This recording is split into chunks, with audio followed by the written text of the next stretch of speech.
नमस्कार मित्रांनो, स्वागत आहे तुमचं परत एकदा आपल्या सार्थक स्टडी या यूट्यूब चॅनलवर। मित्रांनो, आज आपण पोलीस भरतीसाठी, तलाठी भरतीसाठी, त्याचबरोबर सर्व प्रकारच्या स्पर्धा परीक्षांसाठी काही महत्त्वाचे जनरल नॉलेजचे प्रश्न या व्हिडिओच्या माध्यमातून पाहणार आहोत। त्यासाठी मित्रांनो, तुम्ही हा व्हिडिओ शेवटपर्यंत नक्की बघा। जर व्हिडिओ आवडला तर व्हिडिओला लाईक करा आणि आपल्या चॅनलवर पहिल्यांदा आला असाल तर लगेच आपल्या यूट्यूब चॅनलला सबस्क्राईब करा। तर पहिला प्रश्न मित्रांनो आपल्या समोर आहे बघा, भारताच्या राज्यघटनेतील कलम 243 जी कशाशी संबंधित आहे? तर कशाशी संबंधित आहे मित्रांनो? तर या प्रश्नाचं उत्तर आहे ग्रामपंचायतीचे अधिकार व जबाबदाऱ्या। दुसरा प्रश्न आपल्या समोर आहे मित्रांनो बघा, विटॅमिन B12 मध्ये कोणता धातू आढळतो? तर मित्रांनो, विटॅमिन B12 मध्ये कोबाल्ट हा धातू आढळतो। तिसरा प्रश्न बघा मित्रांनो, भारतातील पहिली जनगणना कोणत्या व्हाईसरॉयच्या काळात झाली? तर मित्रांनो, भारतातील पहिली जनगणना आहे ही लॉर्ड मेयो यांच्या काळामध्ये झालेली आहे 1872 साली। पुढचा प्रश्न आपल्या समोर आहे मित्रांनो बघा, महाराष्ट्रात क वर्गाचा जिल्हा कोणत्या महसूल विभागात येतो? महाराष्ट्रामध्ये क वर्गाचा जिल्हा कोणत्या महसूल विभागामध्ये येतो? तर मित्रांनो, नागपूर महसूल विभाग यामध्ये येतो। पाचवा प्रश्न आहे मित्रांनो बघा, काळी माती मुख्यतः कोणत्या खडकाच्या अपक्षयापासून तयार होते? तर मित्रांनो, बेसॉल्ट या खडकाच्या अपक्षयापासून तयार होते।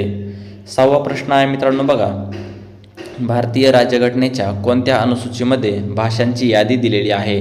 तर मित्रांनो, 8व्या अनुसूचीमध्ये भाषांची यादी दिलेली आहे। सातवा प्रश्न आपल्या समोर आहे बघा, डायनामाइटचा शोध कोणी लावला? तर या प्रश्नाचं उत्तर आहे मित्रांनो, अल्फ्रेड नोबेल यांनी लावलेला आहे डायनामाइटचा शोध।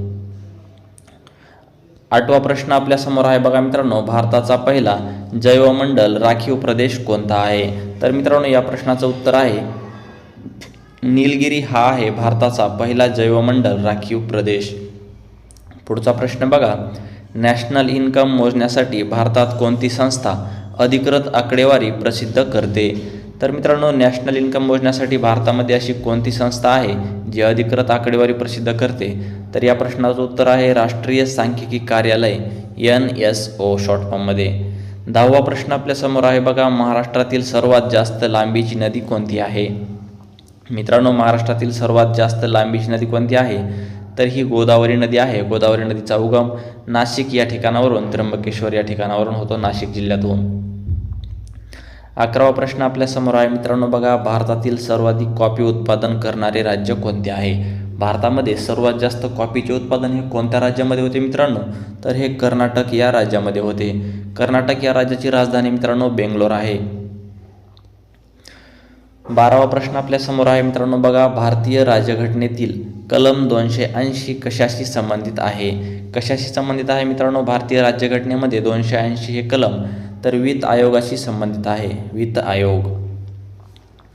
13वा प्रश्न आपल्या समोर आहे मित्रांनो बघा, लोहगड किल्ला कोणत्या जिल्ह्यात आहे? अतिशय सोपा आणि महत्त्वाचा प्रश्न आहे मित्रांनो। लोहगड किल्ला आहे हा कोणत्या जिल्ह्यामध्ये आहे? तर हा पुणे या जिल्ह्यामध्ये आहे।